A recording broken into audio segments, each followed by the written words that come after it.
For 15 years, everyone thought they knew Ethan Walker. That was the remarkable part. Not that he sold hay. He did. Not that he worked harder than anyone else. He did that too. The remarkable part was how completely the county misunderstood him. Every morning before sunrise, Ethan's flatbed truck rolled through town loaded with square hay bales. Same truck. Same route. Same faded work clothes. Same quiet wave to everyone he passed. By 7 o'clock, he was delivering hay to horse owners, cattle farms, and dairies across 3 counties. By noon, he was back in the fields baling another cutting. People gave him a nickname years earlier. The hay guy? Ethan never corrected them. One August morning, Dale Harper leaned against the feed store watching Ethan strap another load onto his trailer. Dale grinned. There he goes. Rick looked over. The hay guy? Dale nodded. The hay guy. Laughter spread around the loading dock. Not cruel laughter. Comfortable laughter. The kind reserved for people everybody believed they understood. Dale raised his coffee cup. You ever gonna do anything besides hay? Ethan tightened another strap. Probably. Silence. Then. Like what? Long pause. Land. Dale laughed so hard he nearly dropped his coffee. Land. Yes. With hay money? Yes. The answer entertained everyone. Because hay wasn't glamorous. Hay wasn't exciting. Hay certainly didn't make people rich. At least according to the county. The Walker farm originally consisted of 100 acres. Rolling pasture. Some timber. A weathered barn. Nothing extraordinary. Ethan inherited it after his grandfather Samuel Walker passed away. Samuel viewed hay differently than everyone else. One warm June evening, when Ethan was 14, he followed Samuel across a freshly baled field. Hundreds of square bales dotted the hillside. The air smelled of fresh-cut grass. Samuel stopped beside one bale, then pointed toward an abandoned farm across the valley. The farmhouse leaned badly. The fences had disappeared. Fields grew wild with weeds. See that place? Ethan nodded. The Miller farm. Yes. Long pause. Looks empty. Samuel smiled. It is. Silence. Then. Sad. Samuel looked toward the abandoned buildings. Maybe. Long pause. Or maybe patient. That answer made no sense. At least not then. What does that mean? Samuel rested one boot on a hay bale. Land waits. Ethan frowned. For what? The right person. Years later. Those words never left him. After Samuel died, Ethan inherited more than the farm. He inherited notebooks. Hundreds of them. Land records. Auction notices. Tax sales. Estate settlements. Everything. One notebook fascinated him. Samuel tracked abandoned farms. Every one within 20 miles. Owner addresses. Property taxes. Inheritance disputes. Everything. At first Ethan thought it was strange. Then he noticed something. Every abandoned farm eventually became available. Some after 2 years. Some after 10. Some after 20. But eventually, every one changed hands. Samuel underlined one sentence repeatedly. Land abandoned today becomes opportunity tomorrow. Ethan read it dozens of times. Eventually he believed it. The hay business expanded slowly. Very slowly. Not through luck. Through reliability. Customers wanted dry hay. Clean hay. Hay delivered on time. Ethan never missed a delivery. Never. Horse owners recommended him. Dairy farmers recommended him. Cattle ranchers recommended him. The customer list grew every year. So did the cash flow. Small payments. Every day. Every week. Every month. Most people ignored how much those payments added together. Ethan didn't. Because Samuel taught him something else. Steady money often beats exciting money. 3 years later, the Miller farm finally came up for sale. 60 abandoned acres. The heirs lived in another state. They wanted a quick sale. Ethan bought it. Quietly. Nobody noticed. 5 years later, another forgotten farm appeared. 80 acres. Overgrown. Vacant. Ethan bought that one too. Quietly. Again. Nobody noticed. Because people rarely notice slow things. One evening Ethan spread county maps across the farmhouse kitchen table. Property lines. Ownership records. Tax maps. Everything. His sister Claire Walker walked in carrying 2 mugs of coffee. She stopped. Smiled. You're doing it again. Ethan looked up. What? The maps. Silence. The maps. That means you're planning. Long pause. Then. Yes. Claire laughed. Dangerous. Ethan smiled. Usually. What kind of planning? He pointed toward a shaded parcel. Another farm. Claire looked closer. The old Benson place? Yes. Long pause. You buying it? Maybe. She laughed softly. That means yes. The pattern repeated. Year after year. Hay sales increased. Expenses remained modest. Profits accumulated. Whenever another abandoned farm became available, Ethan paid attention, not emotionally, patiently. The county remained completely unaware, mostly because everyone focused on what they could see. They saw hay, therefore they saw hay money. Simple, predictable, small. Reality looked very different. One autumn afternoon, Dale Harper found Ethan stacking hay bales inside a customer's barn. "You know what your problem is?" Ethan smiled. "Apparently, everybody does." Dale leaned against the doorway. "You think too small." Silence. Then, "How? You should get into row crops. Or cattle.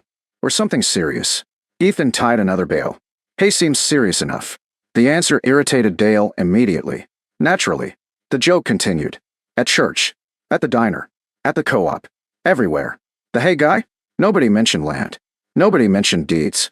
Nobody mentioned abandoned farms. Because nobody knew. One rainy spring morning, the county held a tax auction. Several neglected properties finally reached foreclosure. Among them sat the old Benson farm. 180 acres. A crumbling farmhouse. Collapsed barns. Overgrown fields. Most bidders wanted nothing to do with it. Too much cleanup. Too much risk. Too much work. Ethan quietly raised his bidder card. Again. Then again. Eventually, everyone else stopped bidding. The auctioneer smiled. Sold. Silence filled the room. Someone whispered. The hay guy? People turned. Confused. Because nobody expected the man delivering square bales to purchase nearly 200 acres with cash. That afternoon, questions began. Small questions. Nothing serious. Yet. Because over the next several years, Ethan kept buying. Another abandoned farm. Then another. Then another. People noticed pieces. Never the whole picture. Until one afternoon, when a young county assessor updated the township ownership maps and accidentally discovered something that would leave the entire county speechless. The discovery happened on an ordinary Wednesday. Nobody was investigating Ethan Walker. Nobody suspected he owned much beyond the original farm. The county assessor's office was simply updating digital parcel records before tax notices went out. Routine work. Boundary adjustments. Ownership transfers. Nothing unusual. Until Brian Collins reached the western side of the township. The same name kept appearing. Walker. Walker. Walker. Again. And again. And again. Brian frowned. At first he assumed several members of the Walker family owned separate farms. Then curiosity took over. He began tracing parcel numbers.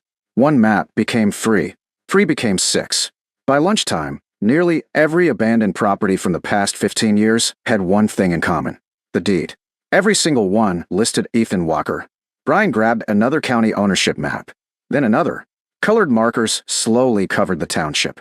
60 acres. 180. 90. 120. 70. Another 80. Another 100. The total kept climbing. 600 acres. 800. 1,000. Then finally, 1,400 acres. Brian stared at the calculator. Then cleared it. Started again. Same number. He leaned back in his chair. No. His coworker looked over. What? Brian slowly turned the map around. You know the hay guy? Silence. Then. Yeah. Brian pointed. He owns almost every abandoned farm in the township. The room became silent. Someone laughed. Not because it was funny. Because it sounded impossible. Then everyone walked over. By the end of the afternoon, half the courthouse knew.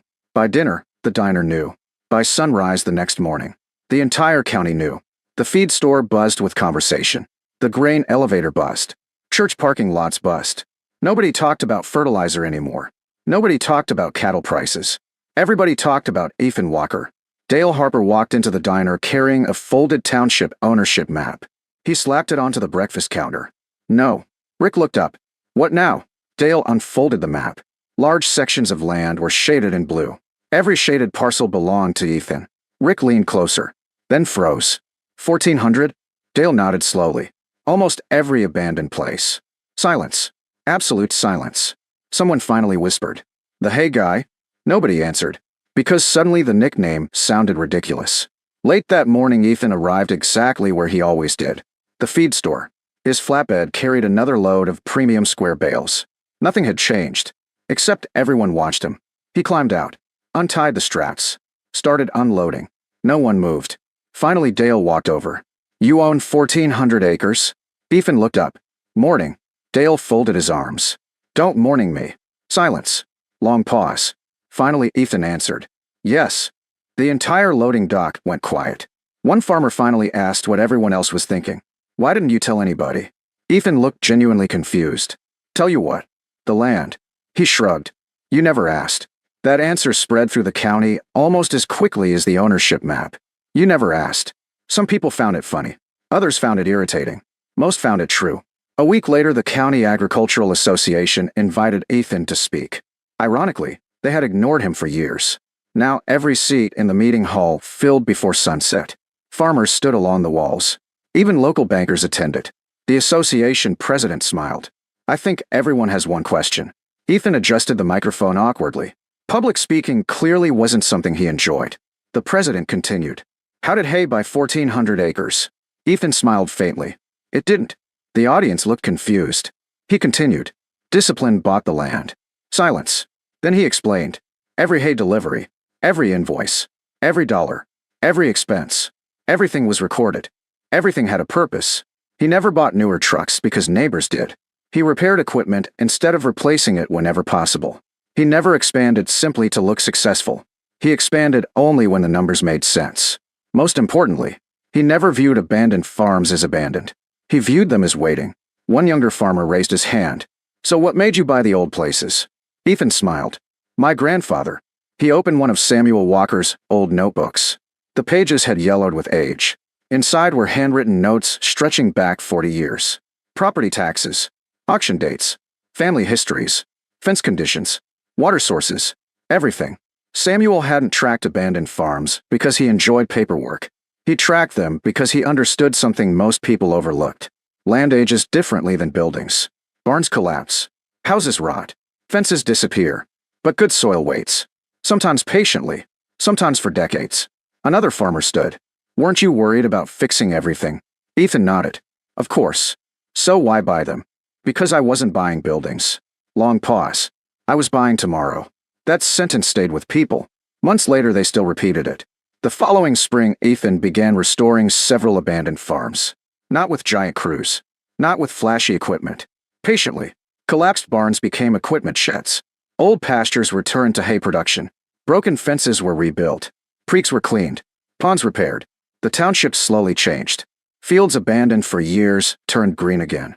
Hay-covered hillsides where weeds once stood shoulder-high. Wildlife returned. Neighbors noticed something unexpected. Property values improved. Local businesses sold more supplies. Young farm families started leasing restored acreage. The township felt alive again. One afternoon, the regional agricultural newspaper published a feature story. The headline covered nearly half the front page. The hay man who saved a township. Reporters asked why he bought abandoned farms instead of expanding somewhere else. His answer surprised them. They already belonged here. One autumn evening, Dale stood beside Ethan on the highest hill overlooking the valley. The sun settled behind thousands of acres of restored pasture. Fresh-cut hay lay drying across fields that had once been abandoned. Old farmhouses glowed beneath warm evening light. Smoke rose gently from renovated chimneys. Children rode bicycles down gravel lanes that had once disappeared beneath brush. Dale folded his arms. You know what still bothers me? Ethan smiled. What? We laughed. Yes. No, seriously. Long pause. For years. Ethan looked across the valley, then toward the old Miller farm, then the Benson place, then dozens of others stretching across the hills. They laughed at Grandpa too. Dale looked over. He knew. Ethan nodded. He always said abandoned farms don't disappear. Silence. They're just waiting for somebody who can see tomorrow. The wind drifted softly across the hay fields. Fresh-cut grass filled the evening air. For 15 years the county looked at Ethan Walker and saw one thing. A man selling hay. Loading trailers, delivering bales, working long days in dusty fields. They thought they understood his entire life because they understood his truck. They never noticed what happened after the deliveries ended. They never noticed courthouse auctions, quiet land purchases, long evenings studying old maps, or years spent restoring forgotten farms one parcel at a time. By the time the county finally looked beyond the hay wagon, it was too late to count the purchases as they happened. The hay guy had quietly become the largest landowner in the township. Not through luck, not through inheritance, not through speculation, but through 15 years of doing ordinary work extraordinarily well. Because while everyone else chased the next big opportunity, Ethan Walker kept buying the opportunities everyone else had already given up on. And in the end, it wasn't the hay that made him wealthy. It was seeing value where everyone else only saw weeds, broken barns, and forgotten ground.